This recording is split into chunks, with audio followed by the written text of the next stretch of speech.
우리 모두 다가 나라와 민족과 우리의 자녀와 가정과 또 우리의 내적 외적 또 교회를 놓고 또 한국 기독교를 놓고 우리 함께 같이 기도하는 시간입니다. 함께 동참해 주시기를 부탁드립니다.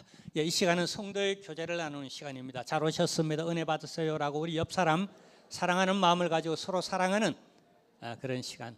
할렐루야, 할렐루야. 다윗은 이런 고백을 했어요. 내가 세상에서 왕노릇, 그는 실제로 왕노릇하고 있었습니다. 그러나 그 직위보다도 교회에서 문지기 노릇, 하나님의 전에서 문지기 노릇하는 것이 내게 더 행복하다라고, 의미 있다라고, 조사운이라고 자신의 감정적 진실을 그렇게 고백했어요. 오늘 우리가 교회에 있음이 복되고요, 교회에 있음이 하나님의 기쁨이 되어지고, 이 하나님을 기뻐하는 기쁨으로 말미암아 여러분 또한 행복해지는 그런 교회 생활이 되어지기를 바랍니다. 할렐루야. 사람이 기뻐할 때에 여러 가지 긍정적 현상이 일어난다고 합니다. 우선 심리적으로는요, 행복과 만족과 감사의 감정과 더불어 여러 가지 이 긍정적 감정들이 대폭 증대된다고 합니다. 반면 스트레스는 훨씬 내가 기뻐할 때에 감소된대요. 그래서 우리는 감사할 필요가 있어요. 기뻐할 필요가 있어요. 여러분 기뻐하십시오. 여러분 조금이라도 건덕지가 있으면 그걸로 말미암아 더 크게 기뻐하고요. 그다음에 일부러라도 하하하하하라고 하하하하하 일부러라도 좀 더 크게, 좀 더 액션, 좀 더 큰 액션으로 그렇게 기뻐하시는, 그러면요 신체적으로도 면역 체계가 강화되어져서 몸에 저항력이 생긴대요. 그래서 여러 질병들을 이겨내고 쫓아내고 또 방어할 수 있다고 합니다. 사회적으로는 즐거워하며 기뻐하는 사람이 인간 관계가 좋아진다고 합니다. 사실 그래요. 부정적 얘기하는 사람들, 내 에너지를 갉아먹는 듯해서 내가 그걸 회복하는 일에 감정적으로, 우리 다 인간이다가 보니까 시간이 좀 걸립니다. 그죠? 하나님 앞에 다가서는데 또 말씀을 대면하는 일에도. 그러나 행복해 보이고 또 긍정적 언어를 쓰며 또 재미있는 사람 있잖아요. 그냥 생각만 해도 재미있는 사람 있잖아요.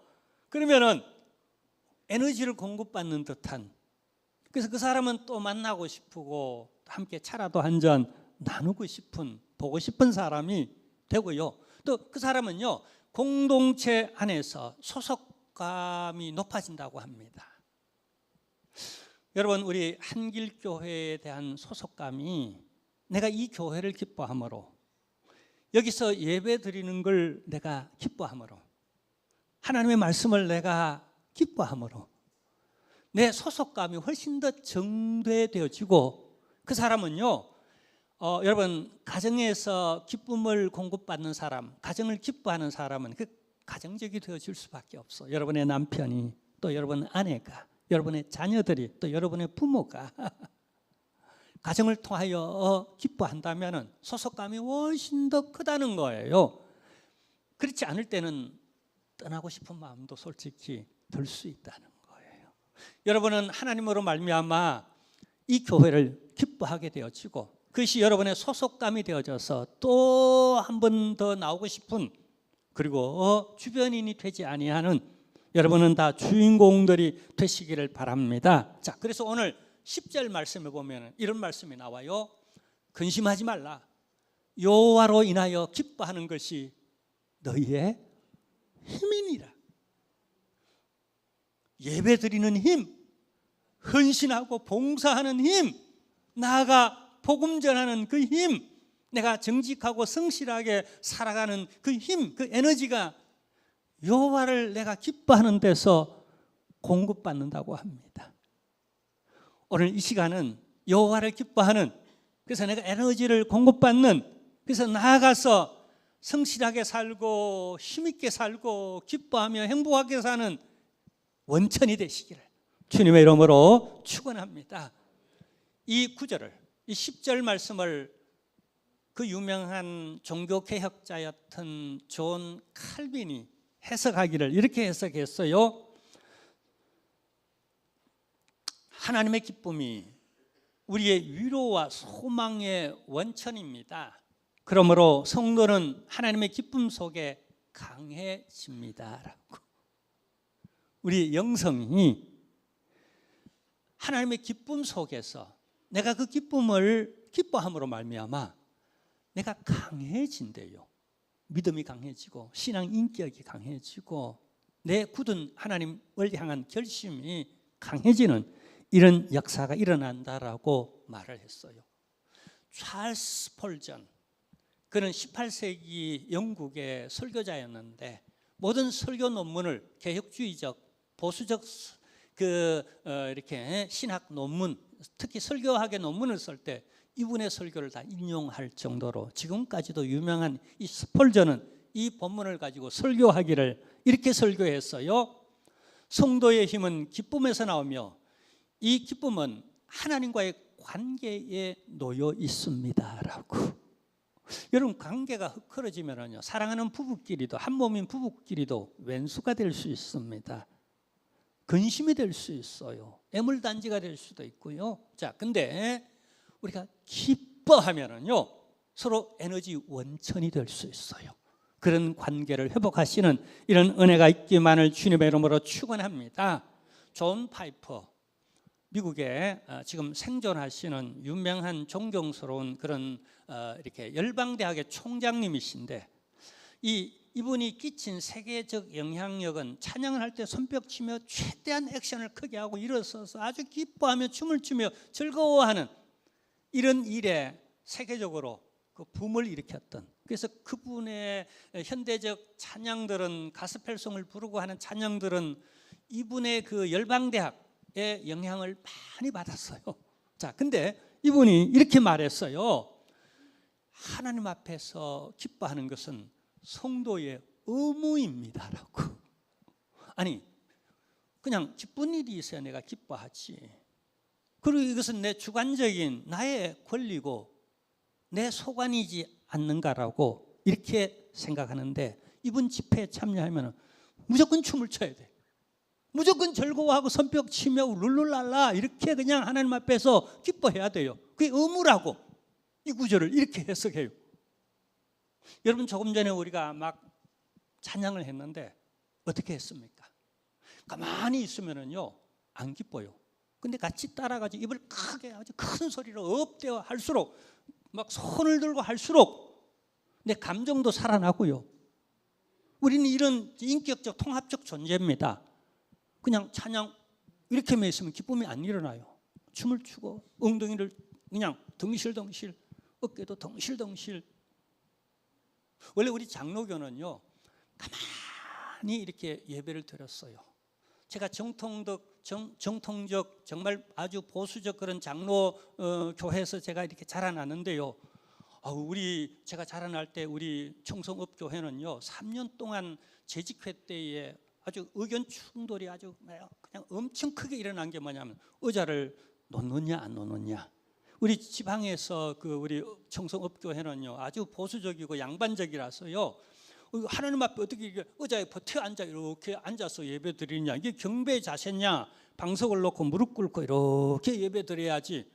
그래서 의자 놓는 일에 우리 재직들이 엄청 반대를 했어요. 뭐 복음성 어디 있습니까? 그거 불렀다가는 완전히 이단인데, 찬송가에 있는 찬송가만 불러야지. 그것도 새 찬송가잖아요. 우리 합동적 교단은 새 찬송가만 불러야지 그게 진짜 찬송이지, 다른 건 찬송이 아니야. 막 이렇게 했었어요. 지금도 미국 같은 그 정통 장로교회 가면은요 시간 딱 되면 저 문을 탁 닫아버립니다. 안 들려보내줍니다. 예배 방해되고, 하나님 앞에 경건의 예배가 아니라 준비 못된 사람은 바깥에서 예배 드려. 어차피 준비 못됐으니까 안에 있는 사람 방해하면 안 된다라고. 그리고 찬송할 때도 꼭 해가지고요 종이 책장 넘어가는 소리가 들립니다. 그 많은 사람들 모였지만은 숨소리도 얼마나 조용한지. 근데 우리 교회는 어떻습니까? 목사님이 그냥 이리저리 흔들어 가면서 설교를 하는데 너무 자유스럽죠? 아니에요? 저도 가만히 이렇게 꼼짝 안 하고 이렇게 한번 설교해 볼까요? 근데 그게 나는 성격상 안 되더라고요. 한 35년 동안 막 돌아다니면서 그냥 설교를 해놔서 쉽게 안 되더라고요. 근데 오늘은 좀 조신하게 설교를 해보려고 합니다. 근데 내적 큰 기쁨으로 여러분을 말씀회로, 은혜 잔치회로 그렇게 함께 인도하고 싶은 그런 마음이 듭니다. 의무다. 기뻐하는 게 의무다. 근데 정말로 이걸 믿음으로 기뻐하지 못할 때가 있습니다.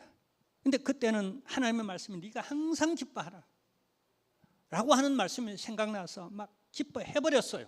이건 기뻐할 일이 아닌데 기뻐해버렸어요. 성질 나는데, 너무 속상한데 그래도 기뻐해버렸어요.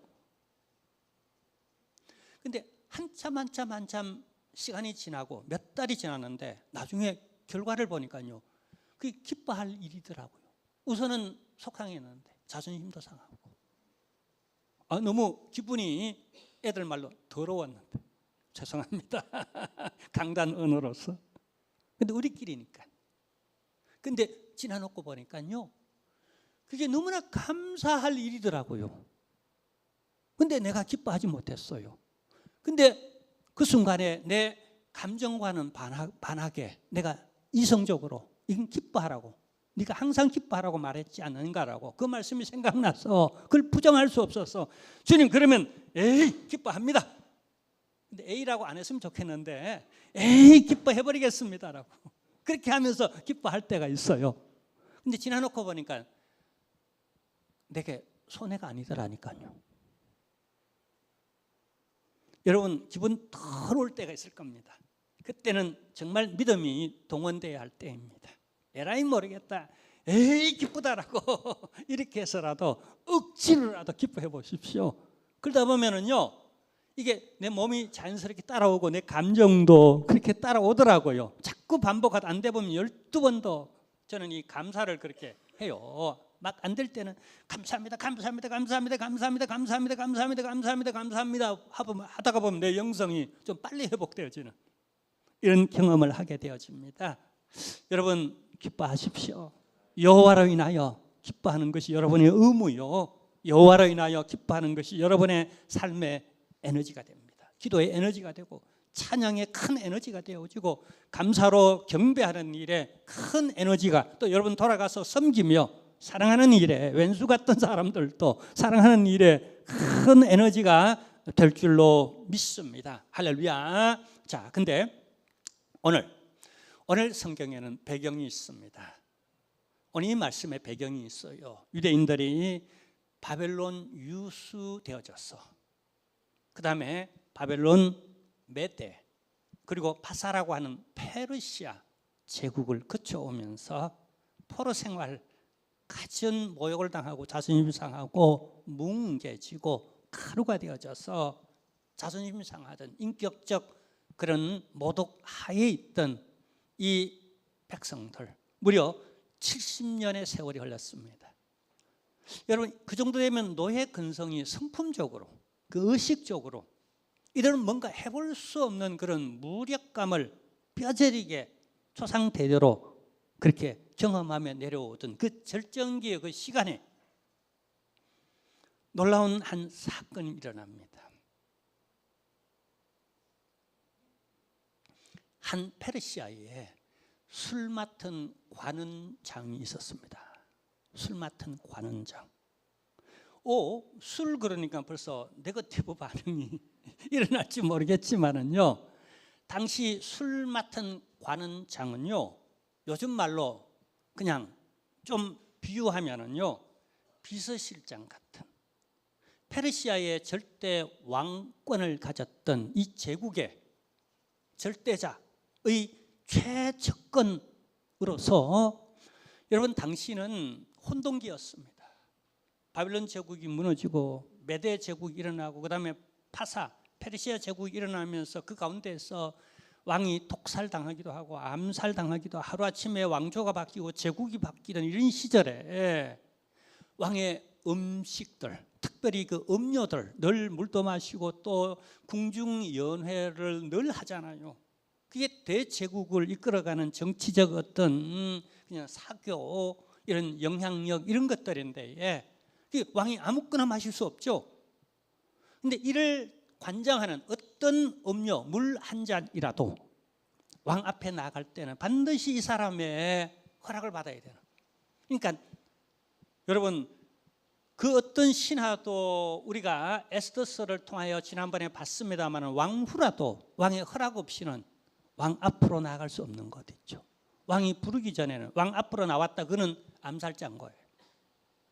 그래서 왕이 허락해야만 불러야만 올 수 있는. 근데 가장 측근에서 이렇게 술 맡은 관원장으로서 역할을 한다는 건 실세 중에 실세였어요. 더불어서 정치적 당시 영향력도 대단했어요. 왕이 복잡하잖아요. 전 세계를 그냥 유럽 전체를 중동 전체를 다스린다라고 해도 과언이 아닐 정도로 페르시아 제국은 대단했는데 야 저기 지금 반역이 일어나서 저기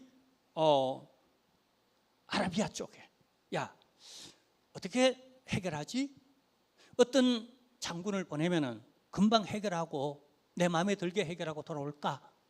고민하다가 술 맡은 관원장에게 야 누굴 보냈으면 좋겠니? 그러면 누구를 보내는 게 왕이시여? 좋겠습니다. 그러면 네 말이 맞다. 그리고는 보냈어요. 잘 해결하고 왔어요. 야 너 참 내게 좋은 충고를 줘서 잘 해결하고 왔네. 그 다음에 또 그런 일이 생길 때 야 이번엔 누구를 보낼까? 이 사람 이런 일이 상소가 올라왔는데 이걸 내가 어떡하지? 너 같으면 이걸 어떻게 했으면 좋겠니? 왕이시여 이렇게 했으면 좋겠습니다. 그러면 그렇게 네가 하도록 한번 해봐. 가서 또 해결했어요. 이게 술 맡은 관원장의 역할입니다. 근데 실세 중에 실세죠. 근데 그 사람의 이름이 바로 오늘 여기 느헤미야서를 기록한 느헤미야입니다. 여러분 느헤미야의 이름의 뜻은 여호와께서 위로하신다라는 의미를 가지고 있습니다. 성경에서 야 히브리 말로 야라는 말은 보통 여러분 야 까부리지 마, 야 조용히 해 이렇게 하죠. 여러분 우리 예수 믿는 사람은 야를 함부로 쓰면 안 됩니다. 왜 그런지 아세요? 히브리 말로 야는 갓 하나님이라는 뜻입니다. 엘리야, 이사야, 느헤미야, 야, 느헤미 위로한다. 누가? 야 여호와께서 자기 백성을 자기 사람을 위로한다. 이 이름에 딱 맞게 느헤미야는 우선 왕, 페르시아의 왕. 그는 하나님을 믿는 사람이 아니에요. 페르시아 제국이 여러분 대단하기도 했지만 한편으로는 여러분 이방 다른 나라 적국에서는 그가 얼마나 포악하고 욕심쟁이고 그 땅덩어리를 저만하면 됐을 텐데 끝없이 땅덩어리 욕심을 채워가는 이런 인물이었단 말이에요. 근데 신임 받는다? 다들 어쩌면 왕을 뒤에서는 욕하고 앞에서는 굽신거리고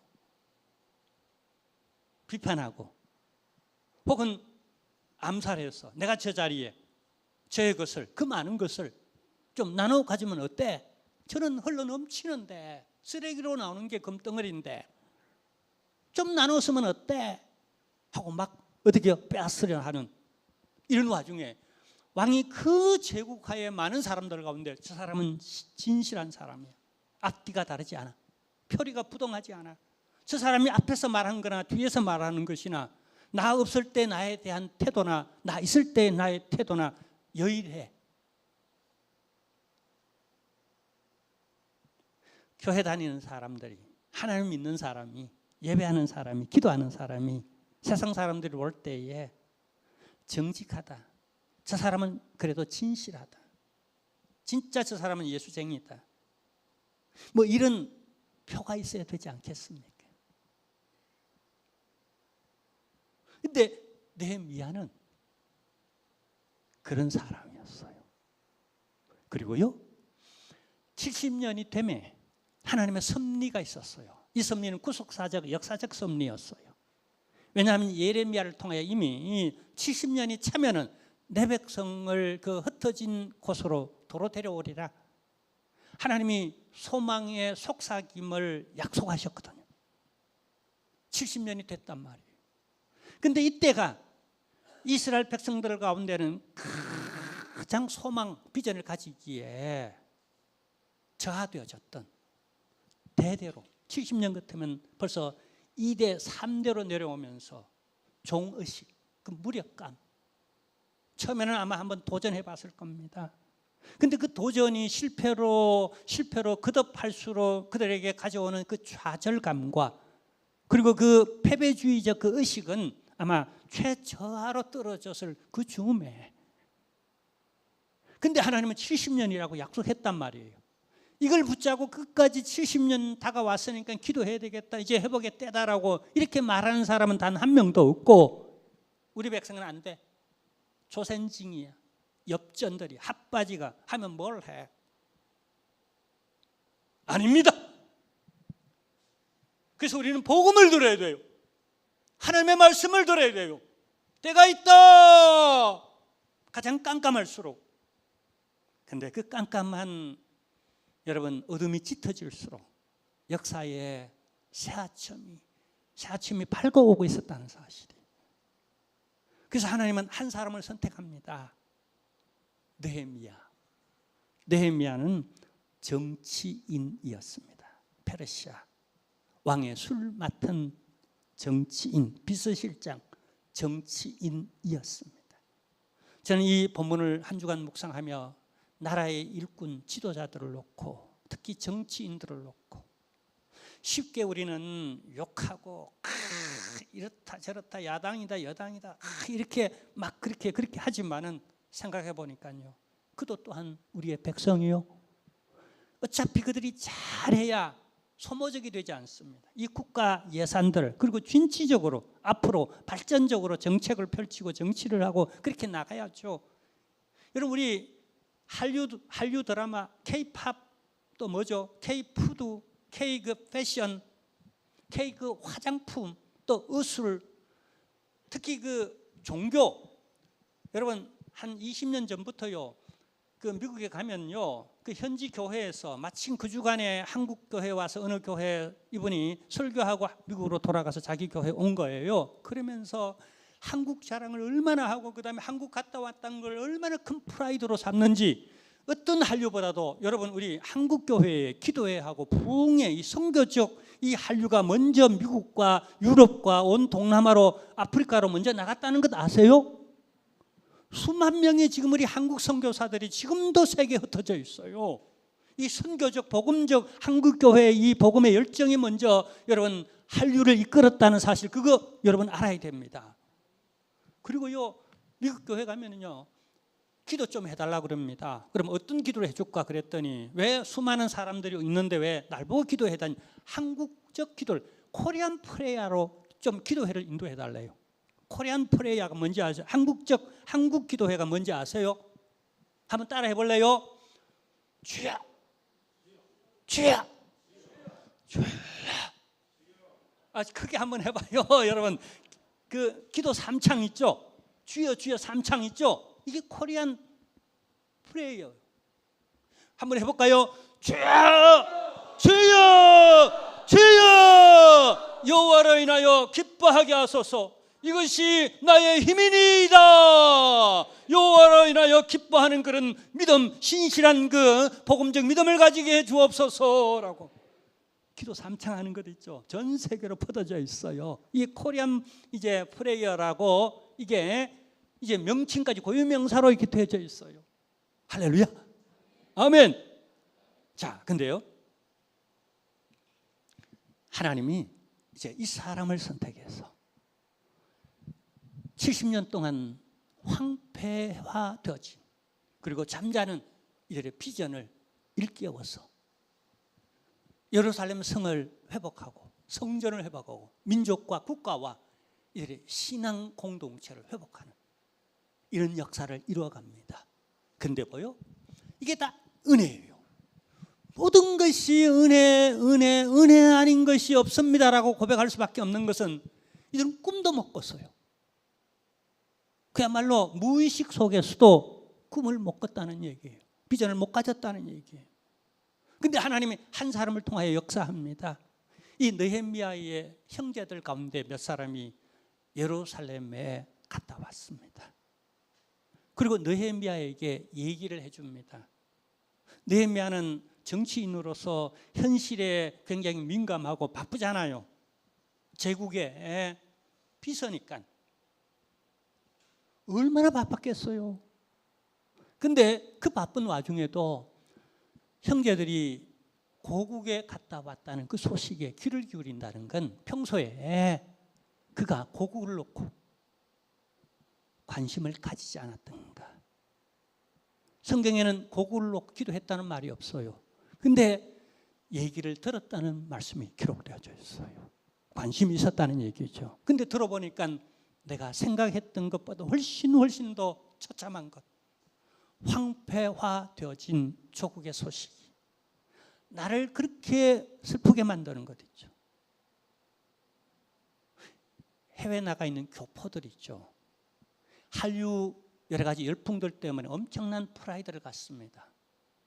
근데 정치 얘기를 들을 때는요, 오매 기주고 남북 간의 이런 긴장의 얘기를 들을 때는 너무 안타까워합니다. 백성들의 분열의 여당 야당 소식을 들을 때마다 너무 가슴을 그냥 옥죄이듯이 아파해야 하고 있어요. 이제 우리만의 것이 아니에요. 해외에 흩어져 있는 우리 동포들도 이제는 엄청 많아지고 엄청 많은 교회들이 그냥 없는 데 없을 정도로 많은 교회들이 있어요. 또 선교하는 선교사님들의 에너지가 뭐이겠어요? 고국에서 오는 즐거운 소리, 기쁜 소리. 그게 에너지가 되지 않겠습니까? 여러분은 한 사람이 아니고요. 우리 한길교회 하나가 하나의 교회가 아니에요. 여호와로 인하여 우리 기뻐하십시다. 그리고 이 기뻐할 일을 많이 생산해내 줍시다. 일부러라도 기뻐하고 일부러라도 그렇게 생산해내고요. 이것이 우리 주변에 있는 해외 흩어져 있는 한인교회와 성도들에게 또 선교사들에게 에너지가 될 수 있다는 사실, 우리 함께 기억하시기를 바랍니다. 근데요, 너무 슬펐어요. 기뻐해야 되는데 너무 슬펐어요. 현실적이니까요. 사실은 나는 제일 지금 잘 나가요. 권력이 있죠. 먹을 게 있죠. 부자죠. 뭐 없는 게 없어요. 페르시아 대제국의 가장 큰 실세니까 얼마나 많은 사람이 줄을 대려고 그냥 얼마나 많은 사람이 선물이라는 명목하에 줄을 잇지 않았겠습니까? 근데 기쁘지 않았어요. 왜요? 내 조국이 바로 나니까. 적어도 정치인이라면 백성을 생각하고 나라를 정말 그렇게 생각해야 되지 않겠습니까? 사역을 뛰어넘어서 공동체를 우선하는 이런 가슴, 이런 의식, 그게 그를 그렇게 아프게 만들었어요. 왕 앞에 나갔습니다. 술 맡은 관원장으로서 연회가 있으니 나가야 되겠죠. 근데 고대 사회에요, 왕 앞에 나가는 신하, 특히 비서실장의 형상이 있습니다. 그건 스마일 형상이에요. 하회 탈처럼 정말 왕에게 감정적으로도, 왕의 얼마나 복잡하고 근심거리가, 나라의 근심거리가 얼마나 많겠어요. 그게 위로하며, 이 느헤미야의 이름이 위로잖아요. 위로. 느헤미라는 거 위로잖아요. 위로. 그리고 그 앞에서 아픈 사람 왕 앞에 못 섭니다. 혹은 병 전달하거나 혹은 왕의 긍정적 에너지를 앗아갈까 싶어서, 또 슬픈 기색을 하면 절대로 안 됩니다. 그 사람 당장 쫓겨나가든지 처형당하든지 그럴 수 없는 기쁨조가 돼야 돼요. 고대 사회에 특별히 그랬습니다. 근데 슬픈 기색이었어요. 그러니까 그 기쁨을 그래야 할 줄 평생 그렇게 왔는데 황폐화되어진 그 아픈 그 가슴을 주체할 수 없을 정도로 감정적으로 통제가 안 됐다는 얘기예요. 그만큼 가슴 애린 그냥 동일시한 그런 동일시 되어진 그 아이덴티티가 나는 유대인이다, 나는 이스라엘 사람이다, 나는 성전의 사람이다. 이게 다 망가져서 가루가 되어져 있어요. 황폐화 되어져 있으니까 그냥 밥맛이 없어요. 여러분 결혼 경험 안 해보셨습니까? 저는 목사라서 그런지 영적으로 공고하면 너무 공고해요. 여러분 교회 와서 시험 들어 한번 가보세요. 아무리 잘 나가도, 여러분이 세상에서 아무리 잘 나가도 교회 와서 여러분이 다니는 교회에서 시험 받아보면 아시잖아요. 영혼의 고뇌를 하면 밥맛도 없어지고 뭐가 기쁜 게 하나도 없어요. 상담을 해보면 압니다. 그래서 저는 교회 와서 가능하면 시험만 받도록 백방으로 기도하고 노력하고 있어요. 여러분 다 힘을 얻고 돌아가시길 바랍니다. 여호와를 기뻐하는 것이, 복음을 기뻐하는 것이, 성령님의 역사를 기뻐하는 것이 여러분의 에너지가 되어집니다. 그리고 나가서 승리하며 기쁨을 분여하는 기쁨의 바이러스가 되어져서 가정을 행복하게 만들어가고, 여러분의 직장과 여러분의 사업처를 행복하게 만들어가고, 여러분의 이웃에 해피 바이러스가 되어지는 이런 역사, 은혜만 있기를 주님의 이름으로 축원합니다. 할렐루야, 아멘, 할렐루야. 자, 근데요, 이 감정을 왕에게 보세요. 우리가 오늘 본문 보시죠. 1장은 13장으로 되어져 있는데 그 배경이 있습니다. 1장은 이렇게 그 배경이 이렇습니다. 1장. 자, 1장 4절에서 7절 말씀 우리 한번 같이 읽어볼게요. 내가 어떻게 해요? 이 말을 듣고 그 다음에요 앉아서 울고 수일 동안 슬퍼하며 하나님 앞에 금식하며 기도하며, 그 다음에요 이르되 하늘의 하나님 여호와 크고 두려우신 하나님이여, 주를 사랑하고 주의 계명을 지킨 자에게 언약을 지키시며 긍휼을 베푸시는 주여, 간구하나이. 애절한 기도죠. 이제 종이 주의 종들인 이스라엘 자손을 위하여 주여 주야로 기도하오며, 우리 이스라엘 자손이 주께 범죄한 죄들을 자복하오니 주는 귀를 기울이시며 눈을 여시사 종의 기도를 들으시옵소서. 나와 내 아버지의 집이 범죄하여. 자, 이쪽으로 보세요.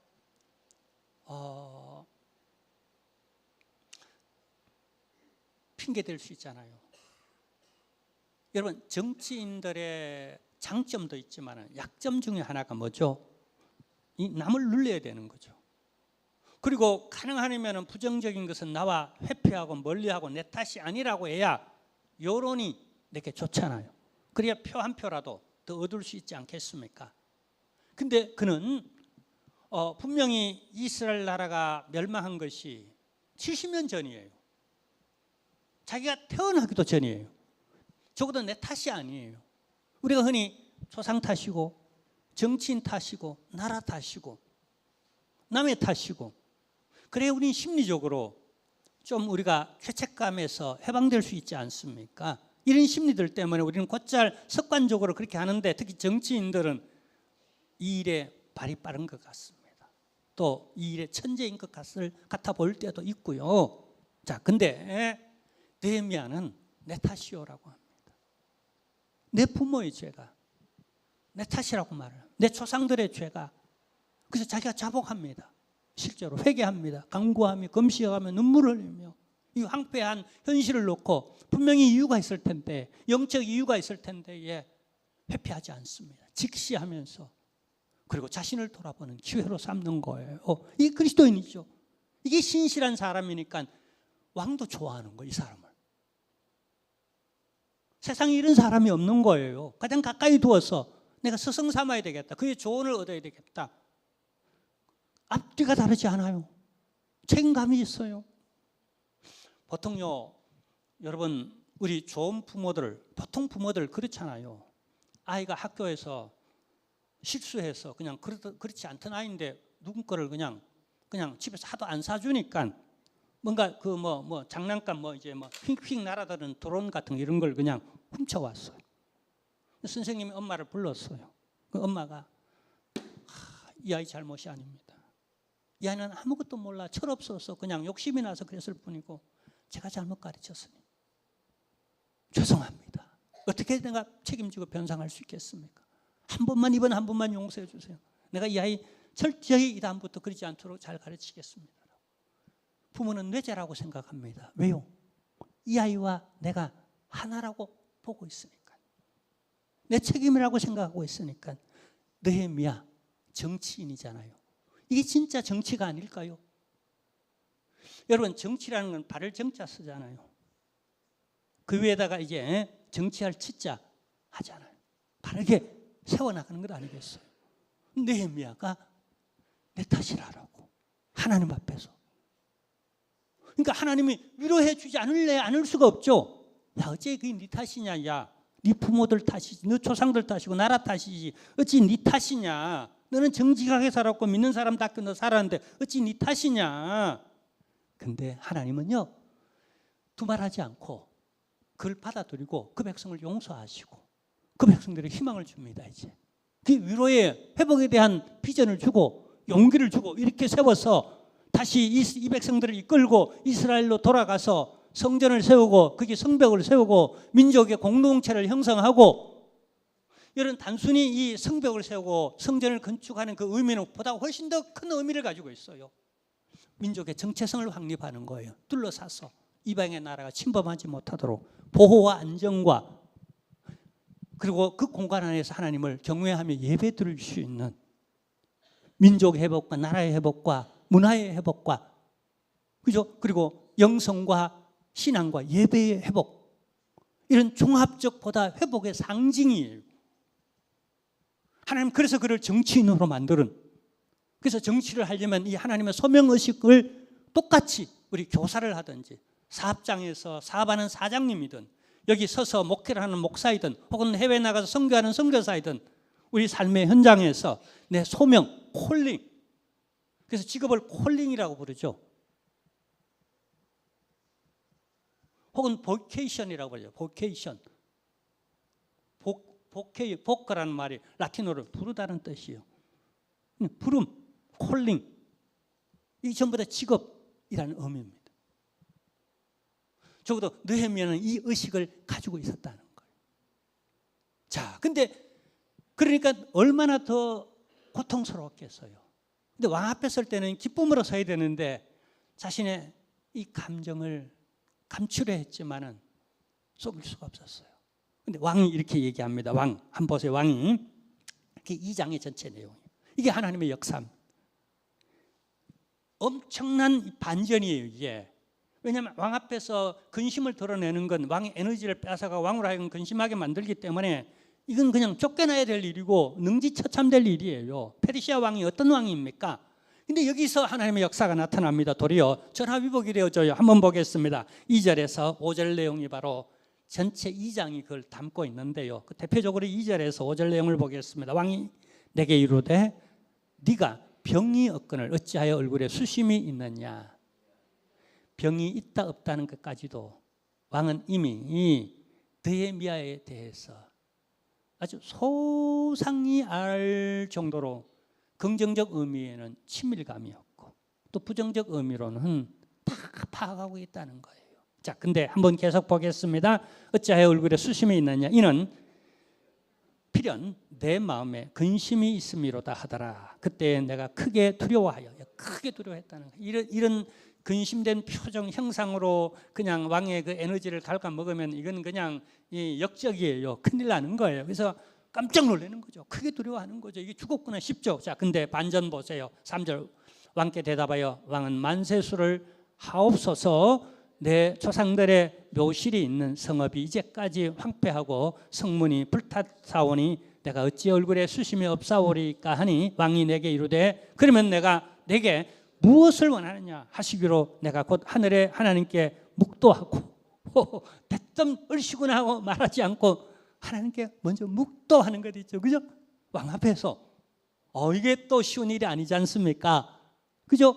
여러분, 왕과 식사하는데 내가 같이 오찬을 하는데 그럴 일도 잘했겠지만 왕과 오찬하는데 내가 잠깐 내가 식사기도 하고 음식 먹는 것 눈치 안 보이겠습니까? 절대 권력 앞에서 안 그래요? 여러분, 김일성이를 만난다면 김일성 앞에서 내가 잠깐 식사기도 합시다 하고 식사기도 하고 식사합니까? 적어도 목사라면 그렇게 해야 되겠죠. 근데 정치인은 남의 눈치를 보는 사람이, 그게 또 발 빠른 사람이잖아요. 그렇게 하기가 쉽지 않아요. 근데 그렇게 해요. 우리 하나님께 묵도하고 말을 해요. 자, 한번 어떤 말을 하는가 한번 보겠습니다. 여기 역사가 일어납니다. 자, 5절입니다. 묵도할 필요가 있었어요. 하나님의 역사가 일어나야 되잖아요. 근데 역사가 일어납니다. 보세요.